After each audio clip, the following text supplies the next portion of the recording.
हर हर महादेव बम बम भोले अहिल्याबाई होळकर यांचे त्रिशताब्दी जयंती वर्ष 31 मे 2024 पासून सुरू होत आहे।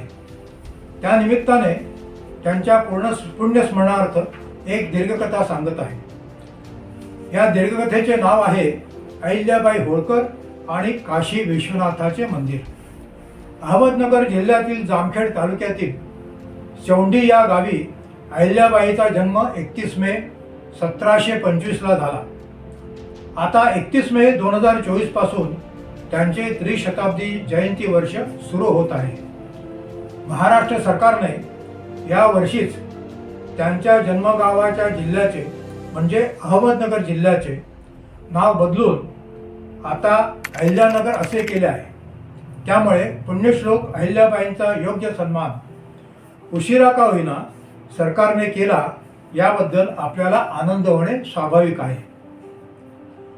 महाराष्ट्रातील नाशिक जिल्ह्यात अहिल्याबाई होळकरांचा एक किल्ला आहे, चांदवड या गावी।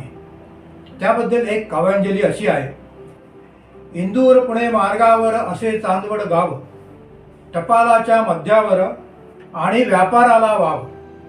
पुण्याच्या भेटी वेळी होते मुक्कामाचे ठाणे, चांदवडी टांकसाळ होता रुपयाला भाव। अहिल्याबाईंचे दक्षिणेकडील मुख्यालय होते चांदवड।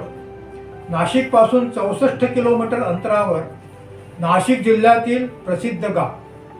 तेथील त्यांच्या पुरातन आणि भव्य अशा महालाला अवश्य भेट द्या आणि तेथील भिंतींना कान देऊन ऐका, कदाचित अहिल्याबाईची मस्तक ऐकायला येईल। तेथील किल्ला आणि चंद्रेश्वर मंदिराकरिता वेळ काढा। महादेवाच्या शिवलिंगापुढे नतमस्तक व्हा आणि नंदीलाही नमस्कार करा। अनुवेद अहिल्याबाईंची सत्ता माळवा प्रांतावर होती। ती सत्ताधारी होती, पण ती सिंहासनावर नव्हती। ती राजकारणी होती, पण ती सत्तेच्या चढाओढीत नव्हती। ती पेशव्यांची निष्ठावंत होती, पण ती त्यांच्यापुढे नतमस्तक नव्हती। ती व्रतस्थ होती, पण ती संन्यासिनी नव्हती। जेव्हा लढाई हे जीवन होते आणि लूट हा जेत्यांचा धर्म होता, हुकूमत हा सत्तेचा स्वभाव होता, तेव्हा तिच्या कल्याणी प्रतिभेचे किरण नदीवरच्या घाटांमधून उमटले। तिच्या जीवनदायी प्रेरणेने तळी, अन्नछत्रे, धर्मशाळांचे रूप घेतले। तिच्या अनाक्रमक धर्मशीलतेचे मंगल प्रतिध्वनी भरतखंडाच्या मंदिरांमधून उमटले। पुण्यश्लोक अहिल्याबाई होळकर यांच्या जीवनावरील एका पोवाड्यात अण्णासाहेब डांगे म्हणतात, अहिल्या नावाचा डंका वाजू लागला मूर्ती, शिवलिंग ते घेऊनी हाती, शिवभक्तीचे संगी सांगे महती, 12 ज्योतिर्लिंगे उद्धारली जी र जी जी जी। याच 12 ज्योतिर्लिंगे उद्धारली या विषयाला अनुसरून माझी ही कथा काशी विश्वनाथ मंदिराच्या भोवती विणण्याचा मी प्रयत्न केला आहे। श्री देवी अहिल्या अनेक भारतीयांच्या मनात शिरून मन व्यापून टाकत आहे। त्यालाही कारण तसेच आहे। त्यांच्या 70 वर्षाच्या आयुष्यातील जी 30 वर्षे त्यांनी होळकरशाहीच्या राज्याचा कारभार पाहिला, त्याचा इतिहास पाहिला तर असे दिसते की त्या पुण्यशील धार्मिक म्हणून अवघ्या जगाला तर माहीत आहेतच। ठिकठिकाणचे घाट, देवळे, मंदिर जीर्णोद्धार, धर्मशाळा, विहिरी, तळी, रस्ते यासारखे प्रचंड कार्य असे तू हिमाचल पसरलेले। ते कार्य कोट्यवधी मुखांनी त्यांची धर्मपरायणता, औदार्य आजही कोटी मुखाने गरजून सांगत आहेत। स्वतःच्या राज्याच्या सीमा ओलांडून इतर राज्यातही त्यांनी लोकोपयोगी कार्य केले। असे आपले राज्य सोडून दुसरीकडे लोकोपयोगी कार्य करणारे कोणतेही राजे ज्ञात नाहीत। अशी ही कर्तव्यनिष्ठ एकमेव महाराणी होती। अन्नछत्रे आज 250 वर्षे चालू आहेत। पाणपोया सदावर्त सुरू आहेत। अनेक जण क्षुधाश्रुत्या शांत करत आहेत। अहिल्याबाईंची प्रसिद्धी एवढ्यापुरती मर्यादित नाही। त्यांच्या कारकिर्दीचा जसजसा अभ्यास आपण करू तसतसे आणखी अनेक पैलू आपल्या समोर येतील। सांगायचे झाले तर त्यांचे अपार शहाणपण, मुत्सद्दीपण, दूरदृष्टी, ज्ञानलालसा, हिशोबातील समूळ पारंगतता, त्यांची असामान्य तडफ, तेज खंबीरता, प्रजावत्सलता, न्यायदान, आत्मविश्वास, पुरुषार्थ, संरक्षण व्यवस्था, राज्यकारभाराचे कौशल्य, श्रीमंत पेशव्यांच्या गादीशी असणारी अपार निष्ठा, जिद्द, कर्तव्य कठोरता, बाणेदार वृत्ती, उच्च चारित्र्य, साधी राहणी, कल्याणकारी वृत्ती, किती किती म्हणून सांगता येईल. या अनेक सद्गुणांचे त्यांच्या वागण्यातील अनेक प्रसंग इतिहासाच्या पानोपानी दिसतात. त्यामुळे त्या माता, सती, देवी या तिन्ही रूपांनी वंदनीय झालेल्या आहेत. कुणी देवी म्हणतात, कुणी कर्मयोगिनी म्हणतात आणि पुण्यश्लोक तर सर्वच म्हणतात. मध्य भारतातील त्या काळचे political agent sir John Malcolm त्यांच्याबद्दल लिहितात की पुण्यश्लोक अहिल्याबाई होळकर यांचा 30 वर्षाचा शासनकाळ इंदोरचा सुवर्णकाळ समजला गेला आणि कल्पनातीत अशा असामान्य प्रशासनामुळे होळकर राज्यासाठी वरदान ठरला. अहिल्याबाई एक असामान्य स्त्री आहे. दुराभिमानाचा त्यांना स्पर्शही नाही.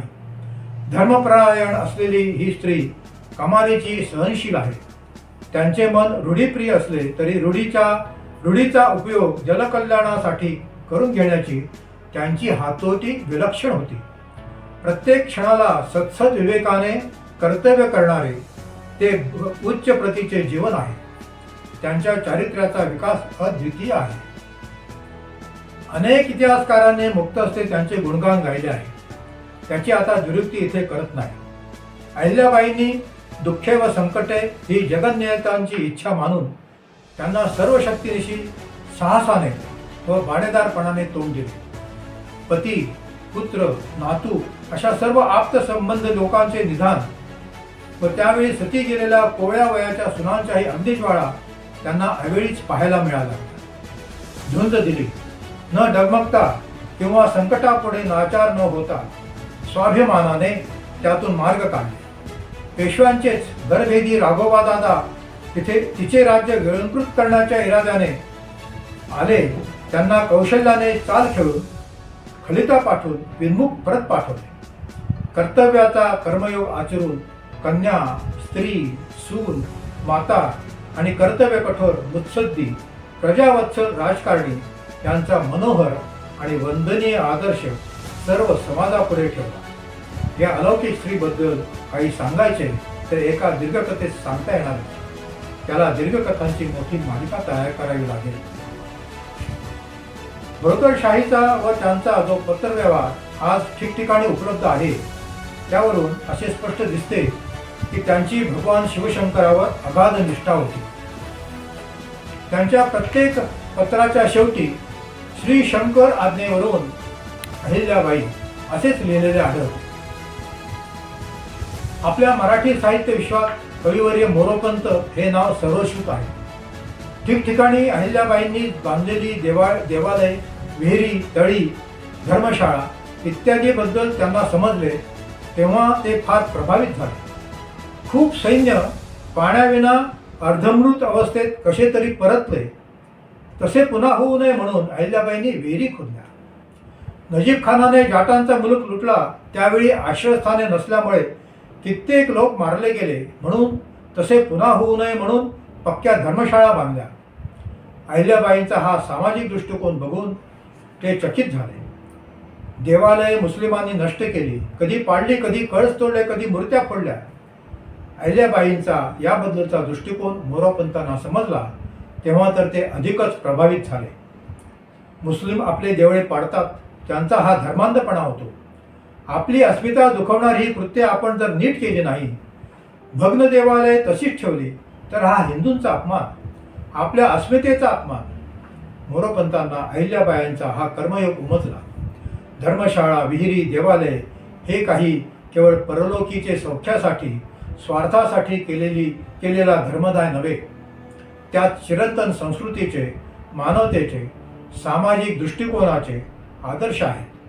परवशतेविषयी चीड आणि लज्जा उत्पन्न व्हावी, आपल्या पुत्रांच्या मनातील पौरुष जागृत व्हावे, स्वत्वाने, द्वेषाने राष्ट्राच्या पुनरुत्थानाची आकांक्षा मनात निर्माण व्हावी ह्या आणि ह्याच भावनेने अहिल्याने मंदिरे उभारली.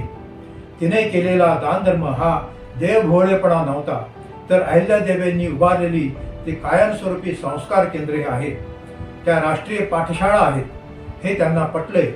त्यांचे मन अभिमानाने भरून आले. त्यांच्या लेखणीतून झरझरा ओळी उतरू लागल्या.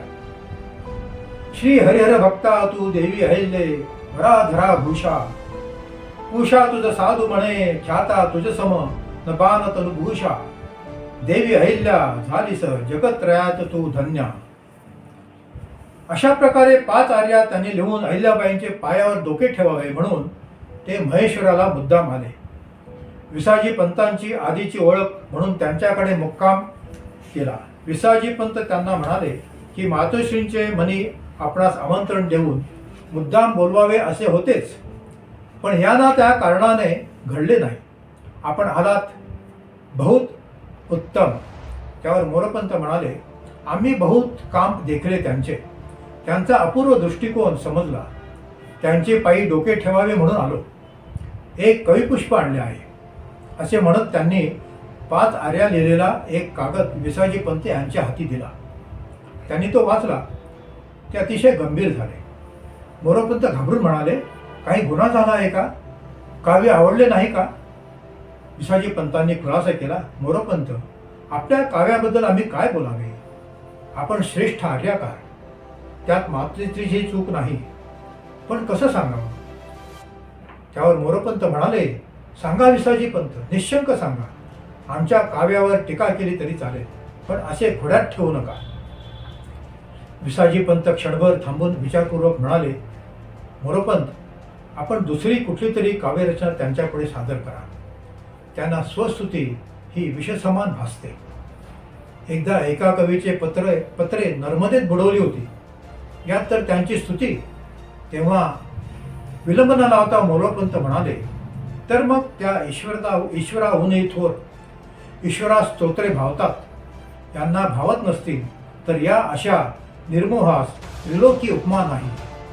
आम्हास समजले. आम्हास त्यांच्या दर्शनास ज्ञान, पुरुषार्थ, दूरदर्शीपणा, सामाजिक दृष्टिकोन, प्रजा वात्सल्य यामध्ये अहिल्याबाई केवळ अद्वितीय. त्यांची बरोबरी कोणी करू शकेल असे आज मला मुळीच वाटत नाही. धन्य माझे जणे, मला देवीचे दर्शन घडणार. आणि त्यांची भेट झाली. मोरपंतांना सोन्याचे कडे देऊन अहिल्याबाईंनी त्यांचा गौरव केला.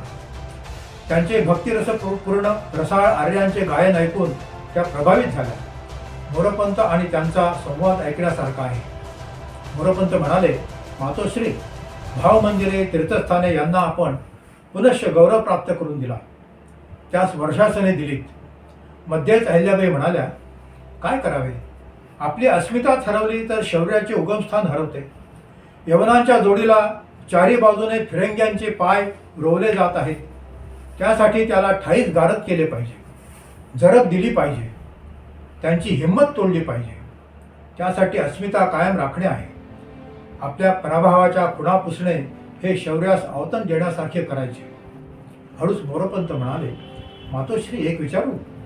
मनी शंका उत्पन्न झाली म्हणून पुसतो. आपला दृष्टिकोन समजावा येतदर्थ पुसतो. अहिल्याबाई म्हणतात, अवश्य. आपणास आमचे दृष्टिकोन कळणे अति आवश्यक. कारण की आपण विद्वान. आपण 1000 जणांना सांगाल तर त्यात हा दृष्टिकोन प्रसारच आहे. मोरपंत निश्चिंत झाले आणि विचारले की आपण बांधकामाचा खर्च करू नये. पुन्हा वर्षासने कशास्तव दिली? यामुळे सरकारी तिजोरीवर भार येणे शक्य आहे किंवा वर्षानुवर्ष हे चालू राहणे संभवनीय होईल का? अहिल्याबाईंच्या चेहऱ्यावर आनंद पसरला आणि त्यांनी निराकरण केले. मोरपंत, यामुळेच वर्षानुवर्षे देवालयांची व्यवस्था, पूजा चालू राहणे अधिक संभवनीय. राज्यकर्ते बदलतीलही, मग प्रत्येक राज्यकर्त्यापुढे त्यांनी पदर पसरत यावे का? आम्ही पुढच्या 100 वर्षाचे देखतो मोरोपंत. वर्षासने वंश परंपरा चालतील आणि हे सर्व मुलूक वर्षासने आम्ही आमच्या खाजगी उत्पन्नातून देतो. खर्च वेच होऊन उरलेली शिल्लक पुन्हा फौजेकडे लावतो. या वर्षासनांमागचे आमचे कारण हे असे आहे. त्यातून हिंदू राजे स्वार्थाच्या बखेड्यात बरबटले आहेत. त्यांना या महानाशाकडे पाहण्याची दृष्टी नाही. हे ऐकून मोरपंत विनम्र झाले आणि म्हणाले, देवी, आपले पायी सेवकास माथा टेकू द्यावा. हे ऐकताच अहिल्याबाई जे म्हणाल्या त्यावरून त्यांची आदब लक्षात येते. त्या म्हणाल्या, नाही मोरपंत, आपला नमस्कार ही मला पुरे. माथा ईश्वरापुढे टेका, सरस्वती पुढे टेका. लक्ष्मीपुत्रांचे नाम नष्ट होते, सरस्वती पुत्रांची कीर्ती अमर होते, चिरंजीव होते. आपणास अशी कीर्ती लाभो या आमच्या शुभकामना आहेत. थोर व्हा, ग्रंथ संपन्न करा, आम्ही द्रव्याचे पाठबळ देऊ. अशी झाली कविवर्य मोरोपंत आणि अहिल्याबाईची भेट. अहिल्याबाई यांची दिनचर्या ठरलेली असायची. त्यांना मल्हारराव होळकरांनी प्रशासनाची तालीम दिली होती. त्यासाठी रोज दुपारी 4 तास आणि रात्री 4 तास असे फडावरती असत. पत्रव्यवहार, गुप्तचरांनी आणलेल्या बातम्या, महसुली वसूल, देशात व इतरत्र पाठवलेल्या वकिलांकडून त्या त्या राज्यातील घडामोडी असलेले खलिते, रयतेची गाऱ्हाणी ऐकणे आणि त्यावर सुयोग्य न्यायनिवाडा इत्यादी विषयांसाठी वेळ जात असे. हा असा नित्याचा कार्यभार रेटत भरतखंडाच्या राजकारणावर विचार करीत अहिल्याबाईंचे हिमालयातील केदारेश्वरापासून दक्षिणेतील रामेश्वरापर्यंत, पूर्वेच्या जगन्नाथपुरीपासून पश्चिमेच्या द्वारकेपर्यंत सर्व देवालयांवर लक्ष होते. कित्येक ठिकाणी लहान मोठ्या देवळात त्यांच्या कृपेने कथा कीर्तने चालू होती.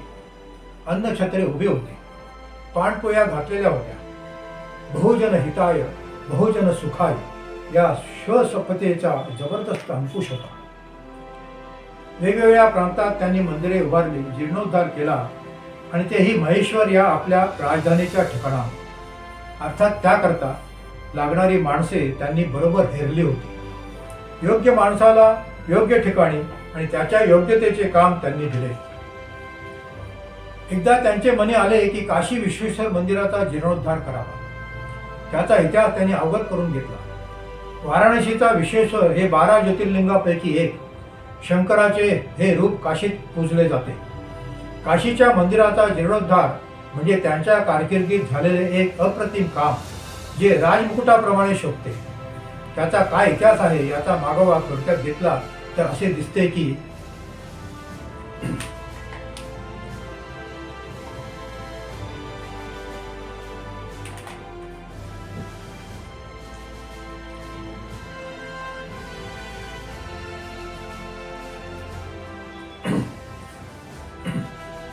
स्कंदपुराणात एक काशीखंड असा भाग आहे. तसेच ब्रह्मवैवर्त पुराणात एक काशी रहस्य असे एक प्रकरण आहे. काशीखंडात नमूद केल्याप्रमाणे काशीमध्ये 1099 मंदिरे आहेत. त्यापैकी 513 मंदिरे हे शिवशंकराची आहेत. त्यापैकी विश्वनाथ मंदिर मुख्य आहे. त्याचे पुरातन नाव मोक्ष लक्ष्मी विलास असे आहे. त्या मंदिरात 5 मंडप आहेत. त्यापैकी एकाच्या गर्भगृहात शिवलिंग आहे. बाकी 4 मंडप हे पूर्वेकडे ज्ञानमंडप, पश्चिमेकडे रंगमंडप, उत्तरेकडे ऐश्वर्या मंडप, दक्षिणेकडे मुक्तिमंडप अशा नावाने प्रसिद्ध आहेत. या मूळ विश्वनाथ मंदिराला, ज्याला आदी विश्वेश्वर मंदिर म्हणतात, त्याला वारंवार तोडफोड, विध्वंस आणि पुनर्निर्माण पाहायला मिळाले.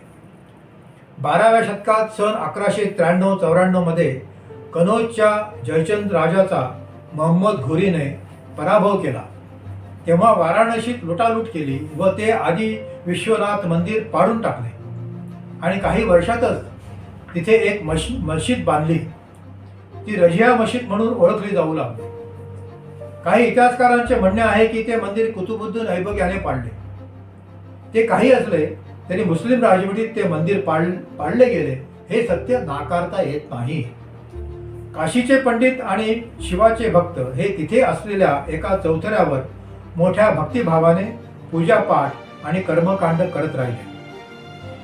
पुढे दिल्लीचा सुलतान अल्तमशच्या कारकिर्दीत एका गुजराती व्यापाऱ्याने त्या मशिदीला लागून आज दिसते त्या ठिकाणी काशी विश्वनाथाचे मंदिर निर्माण केले. परंतु दुर्दैवाने तेही मंदिर जौनपूरच्या हुसेनशाहच्या सल्तनतमध्ये पाडले गेले.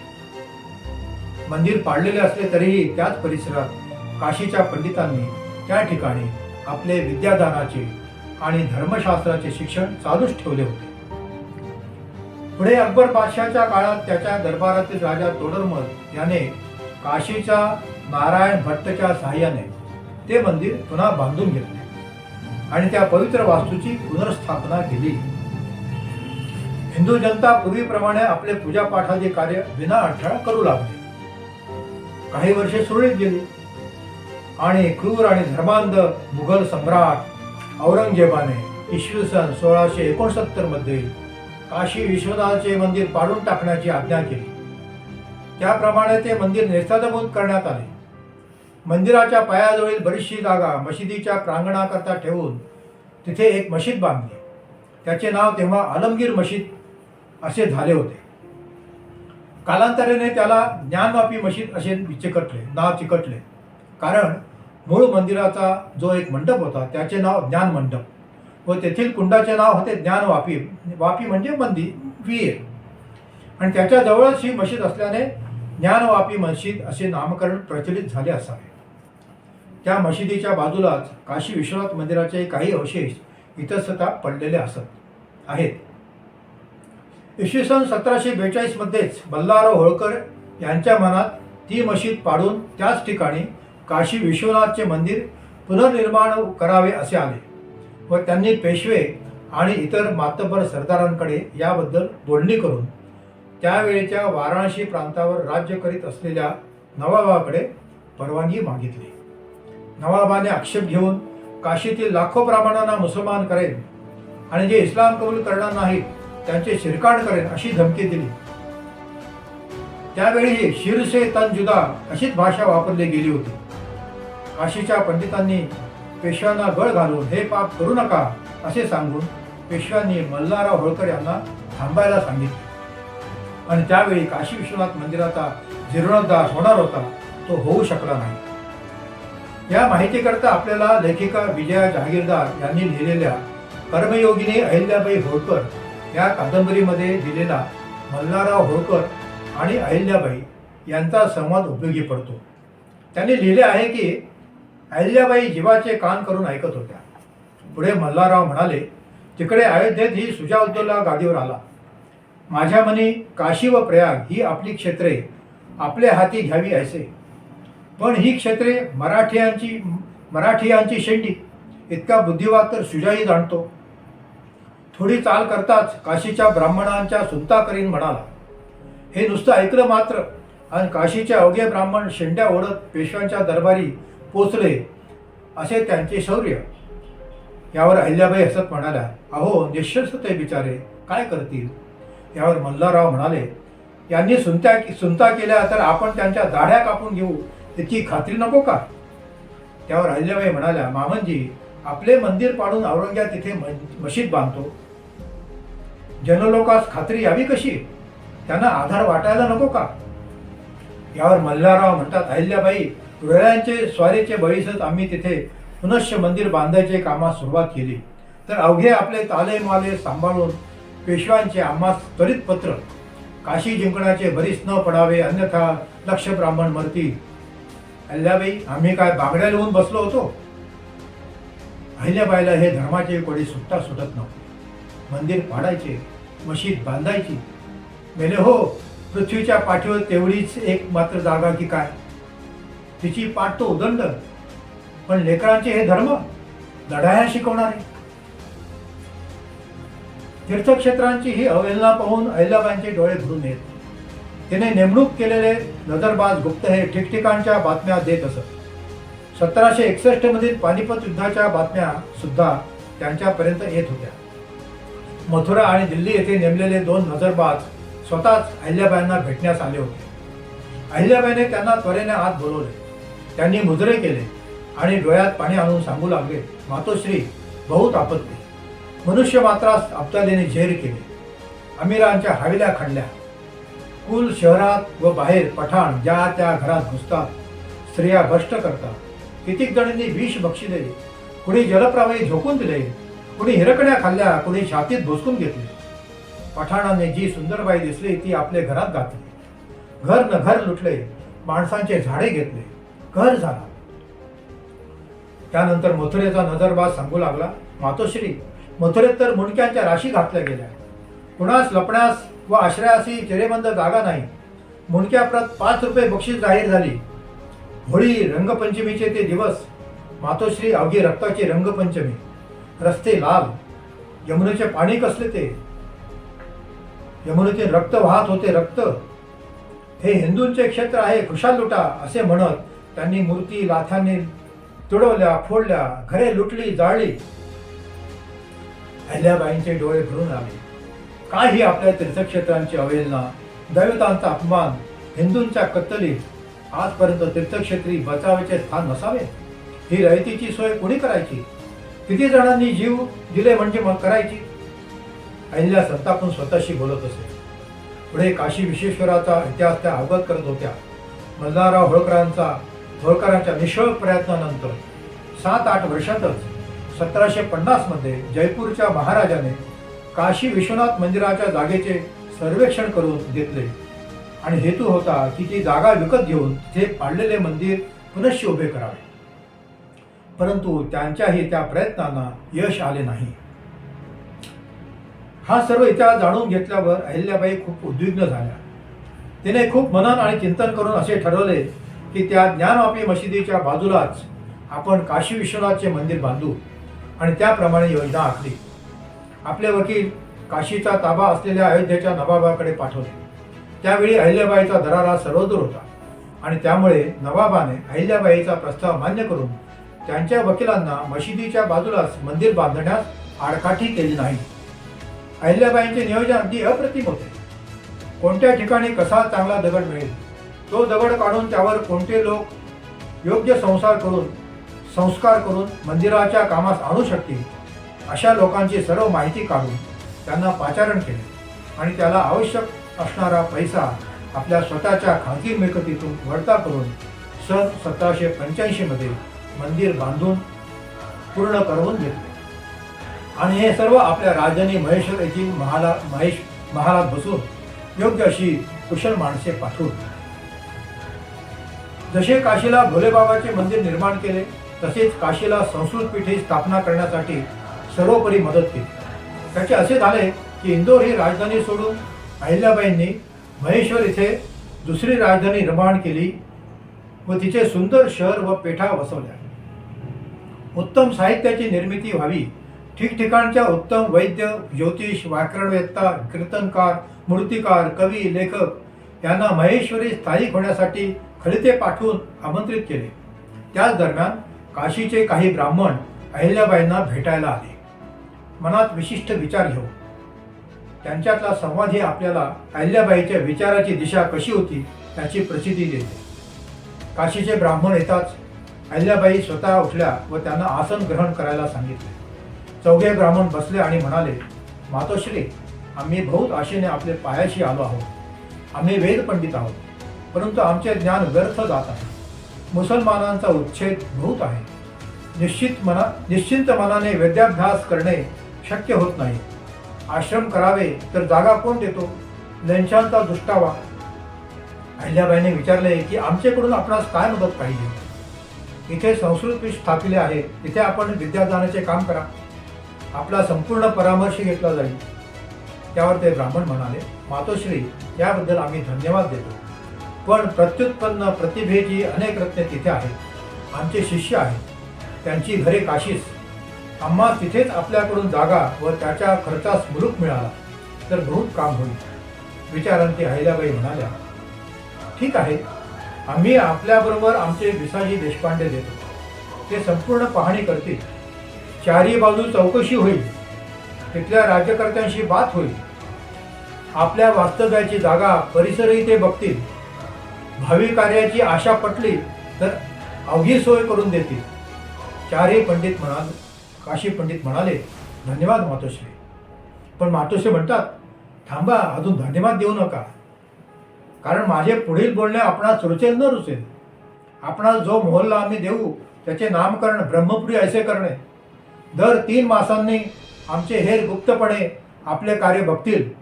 कधी ते शिष्यरूपे येतील, कधी भिक्षुक वेषे येतील, कधी गृहस्थ वेषे येतील. आपल्या आश्रमाची ब्रह्मपुरीची पाहणी करतील.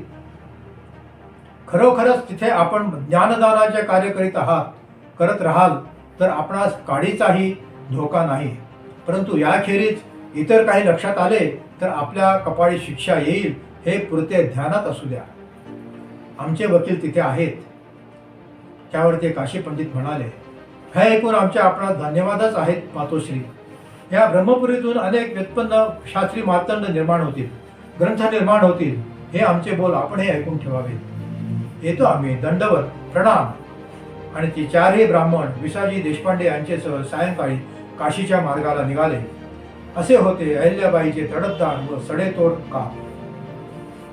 सन 1785 मध्ये काशीला दशाश्वमेध घाटही अहिल्याबाईकडून बांधून झाला होता. पण काशीला गंगेवर अजून एक मनकर्णिकेचा नवीन घाट बांधण्याचा संकल्प अहिल्याबाईंनी केला होता. या कामासाठी खास बाळाजी लक्ष्मण या कारकुनाची नेमणूक केली आणि 25,000 रुपयांच्या हुंड्याही काशीला पाठवल्या. अहिल्याबाईंचे कारभारी गोविंदपंत गानू या कामासाठी आश्विन वद्य सप्तमीला सहकुटुंब काशीला रवाने झाले. त्यांना खर्चासाठी 10,000 रुपये दिले. विश्वनाथ भट हाही कुटुंबासह गेला. त्याला 3,000 रुपये दिले. गोविंदपंत गानू काशीला बांधले जाणारे घाट पाहणार होते. गया इथे जाऊन वास्तुपूजन करणार होते. अशा कामासाठी अहिल्याबाईंना पैसा कमी पडत नसे. आपल्या जवळची धनसंपत्ती कोठे कशी वापरली जावी याविषयी त्यांच्या निश्चित अशा काही कल्पना होत्या. अहिल्याबाईंनी काशीला पाठवलेले बाळाजी लक्ष्मण कारकून मनकर्णिकेचा घाट बांधून होईपर्यंत काशीतच राहिले. काही महिन्यानंतर ते काम पूर्ण झाल्याचे त्यांनी कळवले. पंचगंगा वगैरे इतर सर्व घाटांपेक्षा अहिल्याबाईंच्या नावलौकिकाला साजेसा हा घाट सुंदर झाला आहे असे बाळाजी यांना वाटत होते. त्यांनी तसे अहिल्याबाईंना कळवले. त्यांनी लिहिले, मनकर्णिका काशी पुराणात उत्कर्षत असता येथील काम ईश्वराने आपल्याकडून करवून यश आपल्यास आले. ही मोठी पुण्याची गोष्ट झाली. मनकर्णिकेच्या घाटावर आपल्याकडील चौघडा एक व घड्याळ असल्यास उत्तम होईल. कोच वगैरे इकडील प्रांत आहेत तेथे नेमणूक करून द्यावी म्हणजे चालेल. इतर खर्च दौलती संबंधी होतात त्यास हाही खर्च श्रेष्ठ समजून आज्ञा व्हावी. बाळाजी लक्ष्मण हे सांगकामे नव्हते. योजलेल्या कार्याचा ते समग्र विचार करत होते. मनकर्णिकेचा ग्रांथिक संदर्भ त्यांना माहीत होता. आता या घाटावर आपल्याकडील चौघडा आणि घड्याळ असावे म्हणून शोभून दिसेल असे बाळाजींच्या मनात होते. पैसा खर्च करताना आपल्या स्वामिनीचा अग्रक्रम कोणता असू शकतो याची त्यांना पूर्ण कल्पना होती.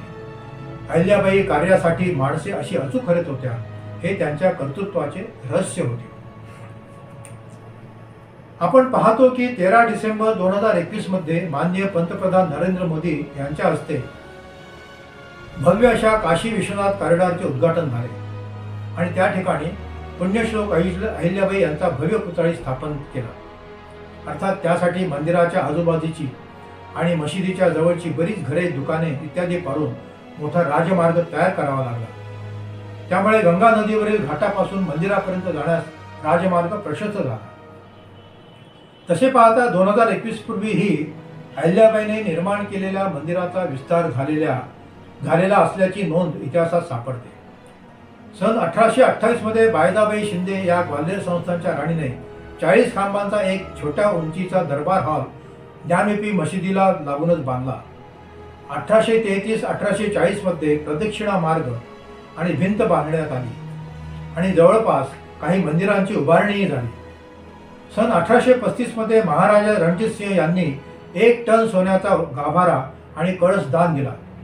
1841 मध्ये नागपूरचे राजे रघुजी भोसले यांनी अमाप अशी चांदी त्या मंदिराच्या चरणी अर्पण केली आणि आता काही वर्षापासून ज्ञानवापी मशीद, शिवलिंग इत्यादी विषयाचे वाद हे सन्माननीय उच्च न्यायालयात न्यायाची वाट पाहत आहेत. वाराणसी येथील एका शिलालेखात अहिल्याबाईंनी काशी विश्वनाथ मंदिराच्या उभारणीवर प्रकाश टाकला आहे.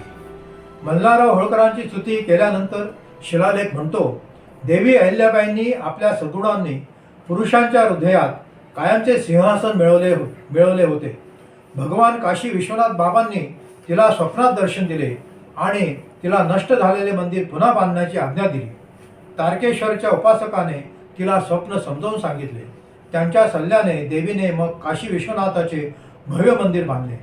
मोठा यज्ञ करण्यात आला आणि मोठ्या थाटामाठात गुरुवारी श्रावणवद्य 8 शके 1712 इसवी सन 1790 या दिवशी मूर्तीची प्रतिष्ठापना करण्यात आली.